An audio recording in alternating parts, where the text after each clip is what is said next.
গরম ভাতের সঙ্গে খাসির মাংসর পাতলা ঝোল হলে খাওয়াটা পুরো জমে যায়। কে কে আমার মতো খাসির মাংসর ঝোল দিয়ে ভাত খেতে ভালোবাসো কমেন্টে জানাবেন।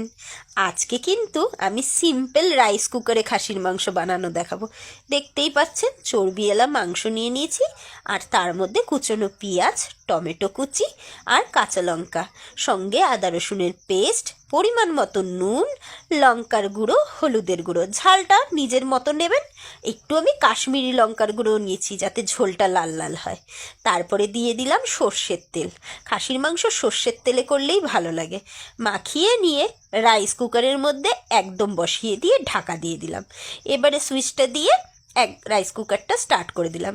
একটু ঢাকা রাখার সঙ্গে সঙ্গেই দেখতে পাচ্ছেন জল বেরিয়ে এসছে। তারপরে আরেকটু নাড়াচাড়া করে নিয়ে আবার ঢাকা দিয়ে দিলাম। এইভাবে কিছুক্ষণ পর পরই ভালো করে কষাতে হবে, আর এর মধ্যে আমি একটুও জল দেব না। ওদিকে কষতে থাকুক আর আমি আলুগুলোকে আলাদা করে নুন হলুদ দিয়ে ভালো করে ভেজে নিই।